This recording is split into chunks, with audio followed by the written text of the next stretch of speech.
Good morning student, I am Rajesh and today I will give you a new video about the tribal society.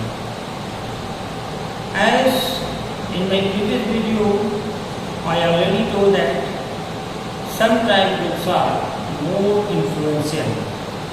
Even they become the rulers of a vast territory.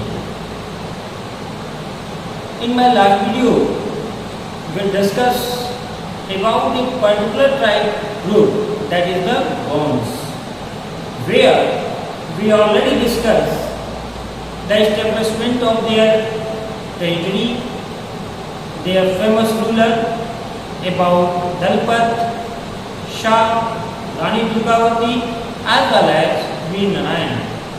So today in the same tube I am going to tell you another powerful and more influential tribal society, and that one is the Ahoms. So here you can see on the blackboard a closer look to the Ahoms. आज हम Ahoms के बारे में जानेंगे कि Ahoms हैं कौन. Definitely यह भी एक ट्राइबल ग्रुप है, ट्राइबल सोसाइटी है. कहाँ पाई जाती है, कहाँ रहते हैं और ये कैसे मोर इन्फ्लुएंशियल है. So here the Ahoms migrated का सेंस होता है कि किसी एक प्लेस से किसी अन्य प्लेस पे चले जाना, माइग्रेट कर लेना. So Ahoms migrated to the Brahmaputra valley from present day Myanmar in the 13th century. ये 13th century वो पीरियड है जब दिल्ली पे सल्तनत स्थापित होती है, दिल्ली सल्तनत बनता है. उसी वक्त से Ahoms भी इन्फ्लुएंशियल होते हैं, जो कहाँ से माइग्रेट किए हुए हैं, म्यांमार से. म्यांमार क्या है, पहला हम इसको ओल्ड नेम बर्मा जानते हैं, और ये ब्रह्मपुत्र वैली से माइग्रेट करके और आपके नॉर्थ ईस्ट में आते हैं. मैं आपको इसको मैप के जरिए शो कर रहा हूँ.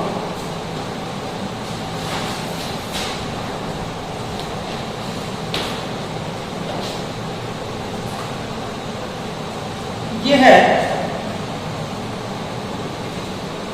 नाउ लुक हियर, ये हमारा नॉर्थ ईस्ट पर, ये नॉर्थ ईस्ट है.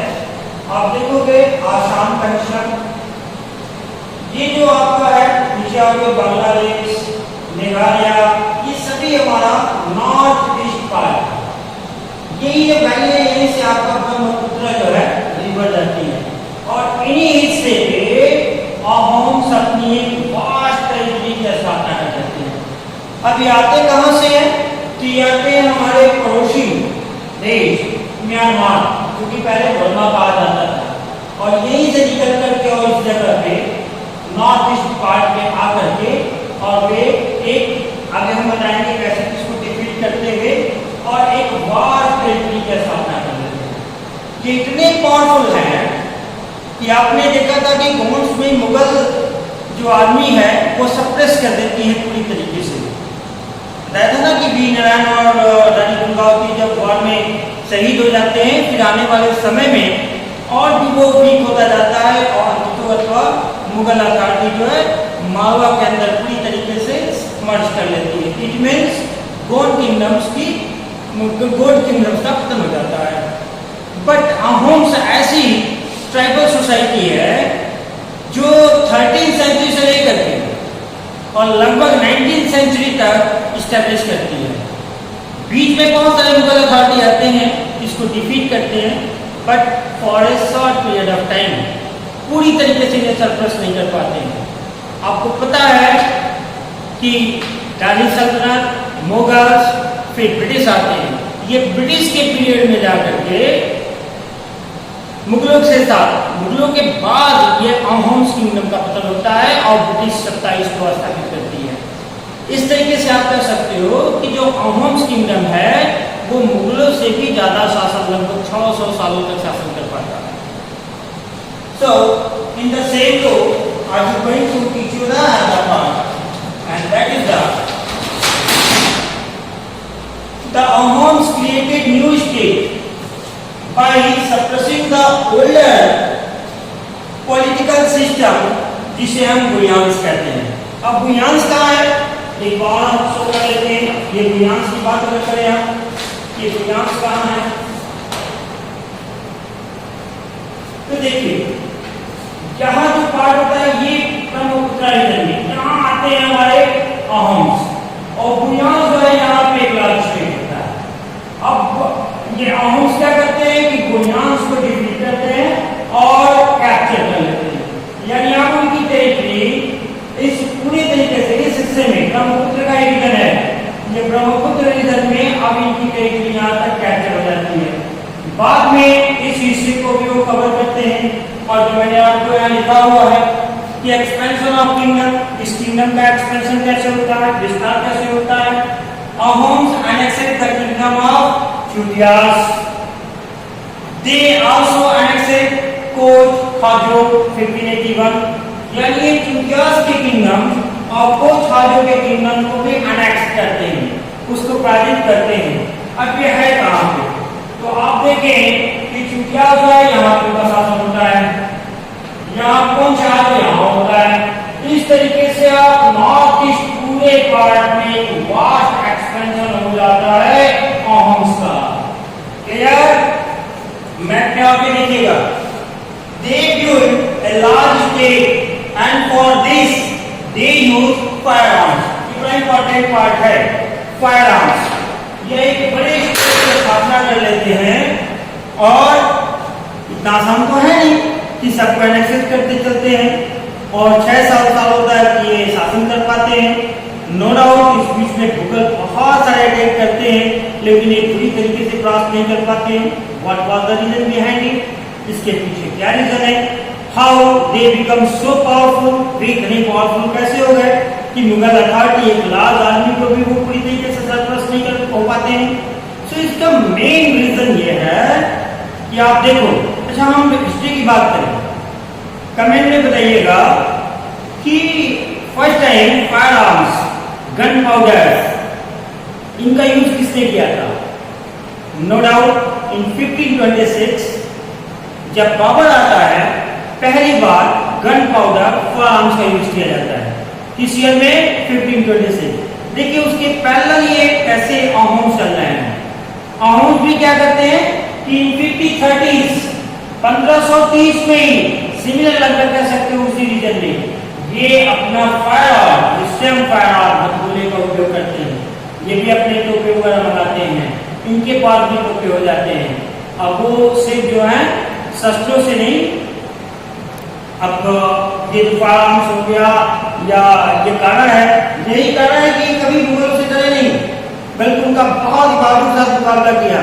ये कहते थे आओ जाओ भाई आओ लाइन लेते हैं, देखो हम आपकी रास्ता को स्वीकार नहीं करते, अपना किंगडम नहीं देते, ये सारे रीजन रहे हैं। I think however the Ahom faced many invasions from the south. ये इतना पावरफुल है, फिर भी आगे जाके साउथ वेस्ट से ही बहुत सारा आक्रमण का सामना करना पड़ता है, विशेषकर मुगलों द्वारा। मुगल इनको एक कह सकते हो पैसन की तरह अहोम स्टेट को अपने टेरिटरी में मर्ज करना चाहते हैं, और इसलिए वो लगातार जो है अहोम्स किंगडम पे अटैक करते रहते हैं। बट अहोम्स किंगडम इतना स्ट्रांग है, पैरेलल चल रहा है कि वे मुगल आर्मी की सत्ता को स्वीकार करना ही चाहता है, और वे बिल्कुल फेस टू फेस उनसे स्ट्रगल करते हैं। सो साउथ वेस्ट से बहुत सारे इसके ऊपर अहोम्स किंगडम पे अटैक होता है, इन्वेजन करते हैं। अब इम्पोर्टेंट पार्ट यहाँ देखेंगे इन 6062 देखिए जो हम पॉइंट डाले हुए हैं, आप जो भी इसको नोट कर लें और लर्न क्या करें, ईयर फर्स्ट है लर्न करना। In year 1662 the Mughals under Mir Jumla attack on Ahoms and also Mir Jumla defeated the Ahoms but for a short period of time. ये डिफीट तो कर लेते हैं लेकिन कुछ ही क्षणों तक रख पाते हैं, यहाँ तक कि शाहजहां से लेकर औरंगजेब तक अहोम किंगडम को अपने राज्य में लाने का प्रयास करते हैं, but they not fully successful. या ये कह सकते हो कि अहोम स्टेट को वो अपने स्टेट में मर्ज करने में अनसक्सेसफुल होते हैं। एक हम यहाँ पे देखिए कि मिड जुमला कौन है। चलिए थोड़ी सी इसकी हिस्ट्री जान लीजिए कि मिड जुमला है कौन। आप ये जानते हो ना कि श्रीरंगापट्टनम जो साउथ में है, टीपू सुल्तान हैदर अली का हिस्सा है, वो अंग्रेजों की दास्तां को स्वीकार नहीं करते हैं और वहाँ से ट्रेड भी बंद कर देते हैं, जो स्पाइस वगैरह का ट्रेड हुआ करता था। तो उस वक्त कंपनी जो है बहुत सारे उसके कंपनी का होते हैं, डच होते हैं, पुर्तगीज होते हैं। तो डचों का ये भी एक मूल जुमला एक मर्चेंटी होता है, एक व्यापारी है। जो ईस्ट इंडिया कंपनी क्या करती है, डच के कंपटीटर्स ने इसको बेच दिया श्रीरंगापट्टनम में।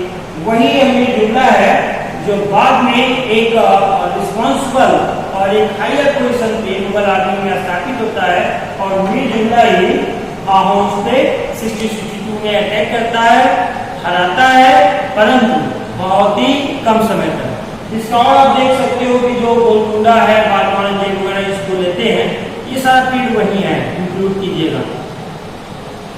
अहोम्स के बारे में हम देखेंगे कि स्ट्रक्चर ऑफ इनका किंगडम कैसा है, ये हम नेक्स्ट वीडियो में डिस्कस करेंगे। Till then, good day.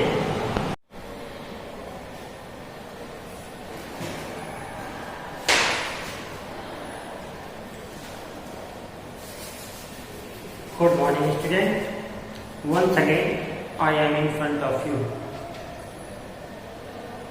Dear student, in my previous video, we will start already. We'll discuss some about Ahom's kingdoms. Or you can say that we already discussed who were Ahoms and from where they migrated. For your memory, we memorize once again कि Ahoms migrated from Myanmar and they established a large territory according to the Brahmaputra river in northeast, where you already see on the map the part of Assam, etc. So, in my last video, we will already discuss how Ahoms become more powerful and what were the challenges against them. We already learned Mughals tried many times to defeat the Ahoms, but they are not fully succeed. So no doubt they have some properties about their kingdom or territory.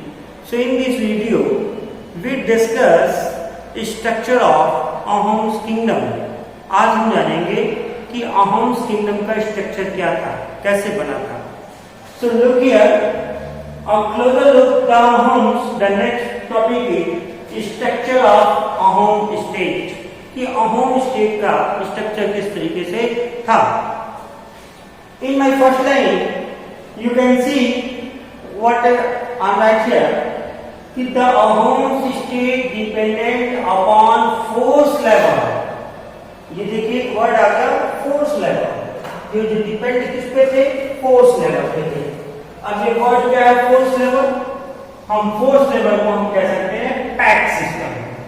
A word is, you search out your textbook and try to find the answer. What is pack system? Here I also discuss.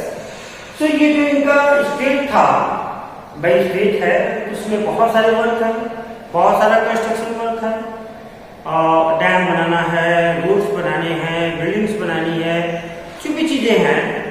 तो इनके लिए क्या चाहिए, labour चाहिए. हमारी government भी करती है, लेकिन हम डेमोक्रेटिक गवर्नमेंट का हिस्सा हैं, इसलिए वो हमें सैलरी प्रोवाइड करती है. यहाँ भी मिलता था, लेकिन है क्या, यहाँ पे फोर्स लेबर है. फोर्स मतलब है जबरदस्ती के कामगार थे. जबरदस्ती का सेंस ये नहीं था कि इनको मारा पीटा जाता था, बल्कि क्या कारण था ये हम नेक्स्ट स्लाइड में पढ़ेंगे. सो पहला पॉइंट आपको नोट कीजिए कि the Ahoms state dependent upon the force labour or paik system. The second देखिए, a census. Of the population was taken. अब सेंसस क्या है? जनगणना है। आप देखते हो कि हमारे कंट्री में जो पहली जनगणना हुई वो अंग्रेजों के शासनकाल में हुई, मे बी 1881 में हुई। 1881 के आसपास जनगणना मानी जाती है। मे बी हमारा ईयर चेंज हो तो आप एक बार कंफर्म कर दीजिएगा। यहां देखोगे तो होम्स स्टेट में प्रॉपर जो है सेंसस हुआ करता था पॉपुलेशन का। हर गांव में कितने लोग हैं, कितनी जनसंख्या है, ये सारे मेंबर्स जो आज हम राशन कार्ड या वोटर आईडी के थ्रू हम अपना पॉपुलेशन अब देखते हैं, ये उस पीरियड में होम्स स्टेट में सारे गांव में पॉपुलेशन सेंसस हुआ करता था, जनगणना हुई करती थी। अब होता क्या था उसमें, ये हम टैक्स सिस्टम डिस्कस कर रहे हैं। Each village had to send a number of packs. Packs कौन है? Force labour. पैक्स एक्चुअली क्या है? ग्रुप ऑफ सम लेबर, कुछ लोगों का समूह है, मजदूरों का समूह है, कामगारों का समूह है, उसी को हम कहते हैं पैक। तो जब ये पॉपुलेशन को काउंट कर लिया जाता था तो ये डिसाइड कर दिया जाती थी गवर्नमेंट। गवर्नमेंट कौन है? तो किंग है, अहोम की किंग है जो।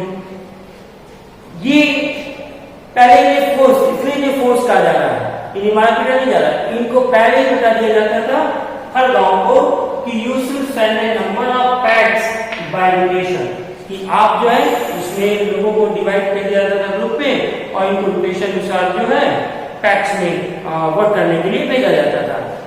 ओके, अब क्या क्या वर्क है जो भी इनका वर्क हो सकता था किया करते थे। मूवमेंट ऑफ पीपल, देखो यहाँ पे क्या है इसका, movement of people from dense populated area to less populated area. एक स्ट्रक्चर का था कि movement of people from dense populated area to less populated area. Suppose कर लो कि यह एक विलेज है या ग्रुप ऑफ विलेजेस है, यहाँ पे नंबर ऑफ पीपल ज्यादा है, इट मींस डेंसिटी ज्यादा है, डेंस है या घना है, डेंसिटी जिसको कहते हो हाई डेंसिटी है।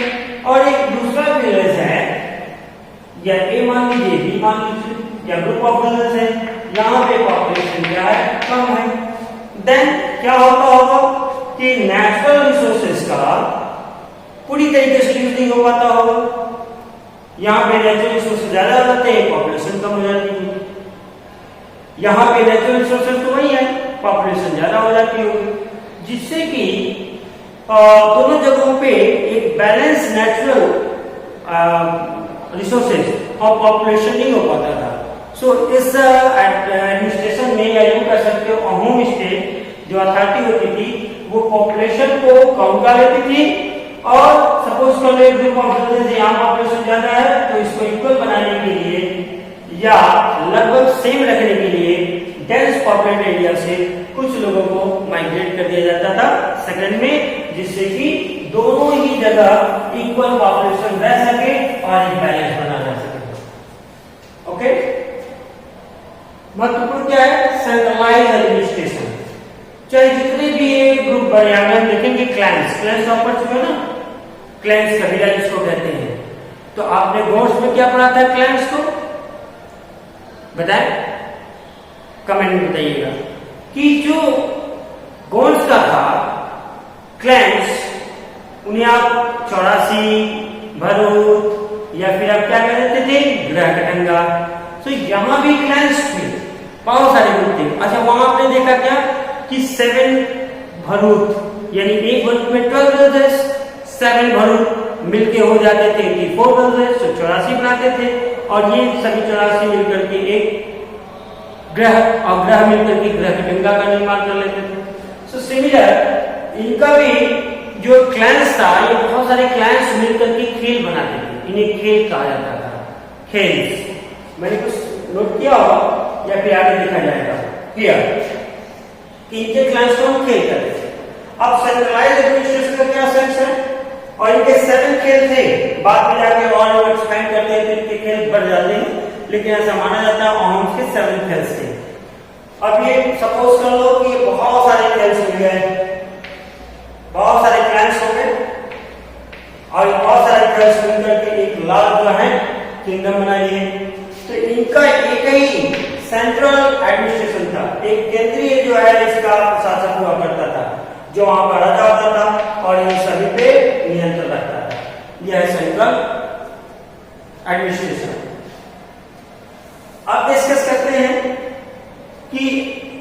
अच्छा, एक यहां से जीके क्वेश्चन भी आपसे पूछा जा रहा है कि name the country in which all adult people necessary to serve army.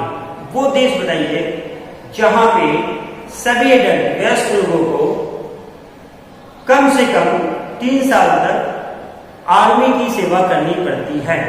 ये प्रेजेंट में फिलहाल ये आप कमेंट में करके बताएंगे। हमारा नेक्स्ट क्वेश्चन है, नेक्स्ट पॉइंट है, almost all adult males serve in the army during war.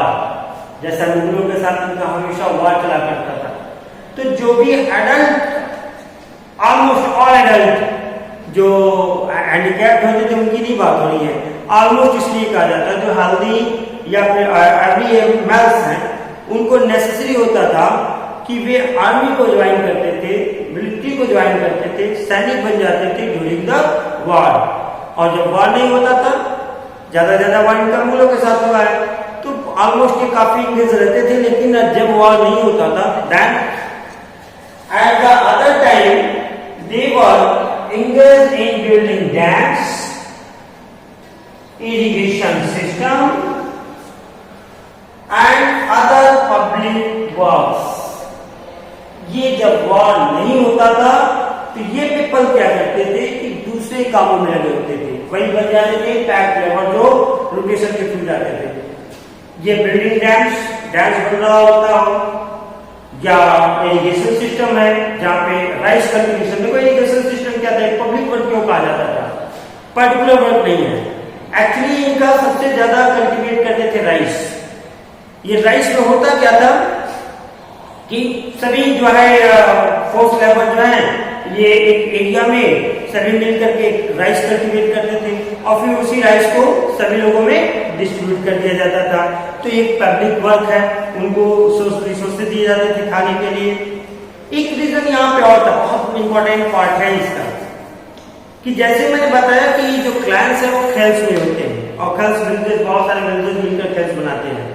तो इन खेल्स की एक अथॉरिटी बन जाती थी जिसे विलेज अथॉरिटी कहा जाता था। तो जो पीजेंट थे जिनके पास भूमि नहीं होती थी, लैंड नहीं होता था, उसको विलेज अथॉरिटी वो लैंड दे देता था और कहता था कि अब इस पे आप अपना वर्क करो। और महत्वपूर्ण यह है कि वे जो उसको अथॉरिटी मिली है बाय द विलेज अथॉरिटी द्वारा, जो उसको अधिकार दे दिया गया विलेज अथॉरिटी द्वारा, without consent of village authority the emperor has no right to taken back land from the peasant. कि एम्परर को भी अधिकार नहीं था कि दिए हुए भूमि को पीजेंट से वापस ले पाए। अगर उसे लेना होता था तो सबसे पहले उसकी स्वीकृति चाहिए होती थी, किसकी, विलेज अथॉरिटी की। तो एक बहुत ही वेल ऑर्गेनाइज जो है एडमिनिस्ट्रेशन जो है एक निचले स्तर पे भी काम करता था। ये टॉप लेवल के नहीं, नीचे जो उनका गांव है वहां पे जो पीजेंट थे उनको ये विलेज अथॉरिटी जो है गांव को दे दिया करती थी, जमीन को दे दिया करती थी कि अब आप इस पे अपना एग्रीकल्चर वगैरह करो, अपना एग्रीकल्चर वगैरह करो। और उस लैंड को राजा भी नहीं ले सकता था विदाउट विलेज अथॉरिटी। सो ये पब्लिक वर्क, जो भी पब्लिक वर्क होते थे, जब वॉर नहीं होता था तो जो एडल्ट मैन्स हैं वे इन कामों में भी लगे होते थे। Ahom society was divided into clans और खेल्स। अहोम सोसाइटी जो है वो क्लैंस में बनी हुई थी या खेल्स में। क्लैन और खेल के बारे में मैंने आपको बताया ही, और ये भी बताया कि इसका सेंट्रलाइज क्लैंस या खेल्स का कैसे हुआ करता था, किस तरीके से वो लैंड को डिस्ट्रीब्यूट कर दिया करते थे और बिना उनकी अनुमति के राजा भी उस लैंड को ले नहीं सकता था। अब हम नेक्स्ट वीडियो में जानेंगे कि religions and culture of Ahom society. Till then, good day, thank you.